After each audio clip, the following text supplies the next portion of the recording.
चतुरी चमार लोक कथा। उत्तर प्रदेश के एक गांव में एक चमार रहता था। वह बड़ा ही चतुर था, इसलिए उसे सब चतुरी चमार कहा करते थे। घर में वह और उसकी स्त्री थी, उनकी गुजर बसर जैसे तैसे होती थी। इससे वे लोग हैरान रहते थे। एक दिन चतुरी ने सोचा कि गांव में रहकर तो उनकी हालत सुधरने से रही, तब क्यों ना वह कुछ दिन के लिए शहर चला जाए और वहां से थोड़ी कमाई कर लाए। स्त्री की सलाह की तो उसने भी जाने से अनुमति दे दी और वह शहर पहुंच गया। मेहनती तो था ही वह, सूझबूझ भी उसमें खूब थी। कुछ ही दिनों में उसने 100 रुपये कमा लिए। उसके बाद वह गांव को रवाना हो गया। रास्ते में घना जंगल पड़ता था। जंगल में डाकू रहते थे। चतुरी ने मन ही मन कहा कि वह रुपए ले जाएगा तो डाकू छीन लेंगे। उसने उपाय खोजा, एक घोड़ी खरीदी और कुछ रुपए उसकी पूंछ में बांध दिए और चल दिया। देखते देखते डाकुओं ने उसे घेरा और बोला, बड़ी कमाई करके लाया है चतुरिया, ला निकाल। चतुरी ने कहा, रुपए मेरे पास कहाँ हैं? जो थे उससे ये घोड़ी खरीद लाया हूँ और इस घोड़ी की भी बड़ी करामात है, मुझे यह रोज 50 रुपये देती है। इतना कहकर उसने मारा पूंछ में एक डंडा और खन खन करके 50 रुपये निकल पड़े। डाकुओं का सरदार बोला, सुन भाई, ये घोड़ी तुमने कितने में खरीदी है? चतुरी ने कहा, क्यों, उससे तुम्हें क्या?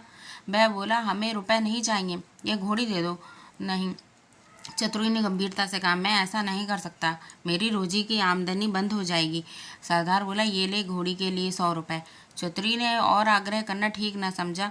रुपए लेकर घोड़ी उन्हें दे दी और गांव की ओर चल पड़ा। घर आकर सारा किस्सा अपनी स्त्री को सुनाया। उसने कहा, हो ना हो 2-4 दिन में डाकू यहाँ आएंगे और बिना नहीं रहेंगे, हमें तैयार रहना चाहिए। अगले दिन वह खरगोश के 2 बच्चे एक से ले आया और उसने स्त्री को दिया। बोला, मैं रात को बाहर की कोठरी में बैठ जाया करूंगा, जैसे ही डाकू आए इस खरगोश के बच्चे को यह कहकर छोड़ देना कि जा चतुरी को बुला ला, आगे मैं संभाल लूंगा। डाकू का सरदार घोड़ी को लेकर अपने घर गया और रात को आंगन में खड़ा करके पूंछ पर डंडा मारा और बोला, ला रुपए। रुपए कहाँ से आते? उसने कस कस कर कई डंडे पहले तो पूंछ पे मारे, फिर कमर में। घोड़ी ने लीद कर दी पर रुपए नहीं दिए। सरदार समझ गया कि चतुरी ने बदमाशी की है, पर उसने अपने साथियों से कुछ भी ना कहा। घोड़ी दूसरे के यहाँ तीसरे के यहाँ गई। सबकी उसकी खूब मरम्मत हुई, पर रुपए बेचारी कहाँ से देती? चतुरी ने उन्हें मूर्ख बना दिया था, लेकिन इस बात को अपने साथी से कहें तो कैसे कहें, हंसाई होगी। आखिर 5वें डाकू के यहाँ जाकर घोड़ी ने दम तोड़ दिया। तब भेद खुला। फिर सारे डाकू मिलकर एक रात को चतुरी के घर पहुंच गए। दरवाजा खटखटाया। चतुरी की घरवाली ने खोल दिया। सरदार ने पूछा, कहाँ है चतुरी का बच्चा? स्त्री बोली, वह खेत पर गए हैं, आप लोग बैठे, मैं अभी बुला देती हूँ। इतना कहकर उसने खरगोश के बच्चे को हाथ में लेकर दरवाजे के बाहर छोड़ दिया और बोली, जा रही चतुरी को फौरन बुला ला। क्षण भर बाद ही डाकुओं ने देखा कि चतुरी खरगोश के बच्चे के हाथ में लिए चला आ रहा है। आते ही बोला, आप लोगों ने मुझे बुलाया है? इसके पहुंचते ही मैं चला आया। बाहर एक खरगोश। डाकू गुस्से में भरकर आए थे, पर खरगोश को देखकर ही उनका गुस्सा काफूर हो गया। सरदार ने अचरज से भरकर पूछा, यह तुम्हारे पास पहुंचा कैसे? चतुरी बोला, यही तो इसकी तारीफ है, मैं 7वें आसमान पर भी हूँ तो वहाँ से भी ये बुला ला सकता है। सरदार ने कहा, चतुरी, यह खरगोश हमें दे दे, हम लोग इधर उधर घूमते रहते हैं और हमारी घरवाली परेशान रहती है, वह इसे भेजकर हमें बुलवा लिया करेगी। दूसरा डाकू बोला, तूने हमारे साथ बड़ा धोखा किया है। रुपए ले आया और ऐसी घोड़ी दे आया जिसने एक पैसा भी नहीं दिया और वह मर गई। खैर, जो हुआ सो हुआ, अब यह खरगोश दे। चतुरी ने बहुत मना किया तो सरदार ने 100 रुपये निकाले और बोला, यह ले और ला दे खरगोश को। चतुरी ने रुपए ले लिए और खरगोश दे दिया। डाकू चले गए। चतुरी ने आगे के लिए फिर एक चाल सोची। उधर डाकुओं के सरदार ने खरगोश को घर ले जाकर अपनी स्त्री को दिया और उसे यह कह दिया कि जब खाना तैयार हो जाए तो इसे भेज देना, और वह बाहर चला गया। दोस्तों के बीच बैठा रहा देखते देखते आधी रात हो गई, पर खरगोश नहीं आया। तो वह झल्लाकर घर पहुंचा और स्त्री पर उबल पड़ा। स्त्री से कहा, तुम नाहक नाराज होते हो, मैंने तो घंटों पहले खरगोश को भेज दिया था। सरदार समझ गया कि यह चतुरी की शैतानी है। वे लोग तीसरी दिन रात को फिर चतुरी के घर पहुंच गए। उन्हें देखते ही चतुरी ने अपनी स्त्री से कहा, इनके रुपए लाकर दे दे। स्त्री बोली, मैं नहीं दूंगी। नहीं देती। चतुरी गरजा और उसने कुल्हाड़ी उठाकर अपनी स्त्री पर वार किया। स्त्री लहूलुहान होकर गिर पड़ी और आंखें मूंद गईं। डाकू दंग रह गए। उन्होंने कहा, अरे चतुरी, तूने यह क्या कर डाला?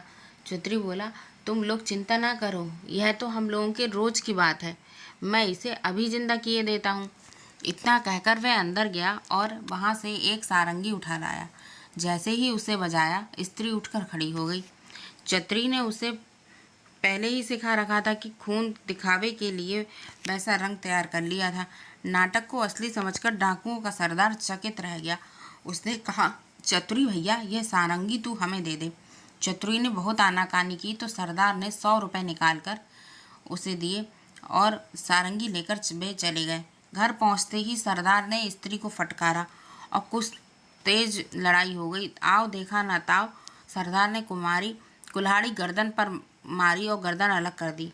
फिर सारंगी लेकर बैठ गया। बजाते बजाते सारंगी के तार टूट गए, लेकिन स्त्री ने आंखें नहीं खोली। सरदार अपनी मूर्खता पर सिर धुनकर रह गया, पर अपनी बेवकूफ़ी की बात किसी को नहीं बताई और एक के बाद एक सारी स्त्रियों के सर कट गए। भेद खुला तो डाकुओं का पारा 7वें आसमान पर चढ़ गया। वे फौरन चतुरी के घर पहुंचे और उसे पकड़कर एक बोरी में बंद कर नदी में डुबोने के लिए चले। रात भर चलकर सवेरे से एक मंदिर पर पहुंचे। थोड़ी दूर पर नदी थी। उन्होंने बोरी मंदिर पर रख दिया और सब चले गए। उनके जाते ही चतुरी चिल्लाया, मुझे नहीं करनी, मुझे नहीं करनी। संयोग से उसी समय एक ग्वाला अपनी गाय भैंस लेकर आया और उसने आवाज़ सुनी तो बोरी के पास गया। बोला, क्या बात है? चतुरी ने कहा, क्या बताऊं, राजा के लोग मेरे पीछे पड़े हैं कि राजकुमारी से विवाह कर लूं, लेकिन मैं कैसे करूं? लड़की कहानी है, ये लोग मुझे पकड़कर ब्याह करने के लिए ले जा रहे हैं। ग्वाला बोला, भैया, ब्याह नहीं होता, मैं इसके लिए तैयार हूँ। इतना कहकर ग्वाले ने झटपट बोरी खोलकर चतुरी को बाहर निकाल दिया और स्वयं बंद हो गया। चतुरी उसकी गाय भैंस लेकर 9-2-11 हो गया। थोड़ी देर बाद डाकू आए और बोरी को ले जाकर उन्होंने नदी में पटक दी।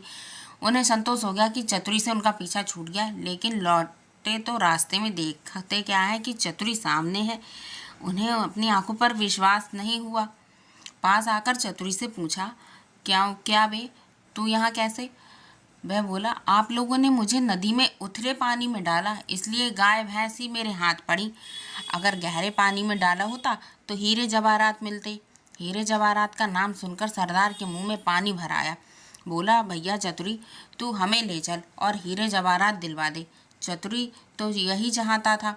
वह उन्हें लेकर नदी पर गया। बोला, देखो, जितनी देर पानी में रहोगे उतना ही लाभ होगा।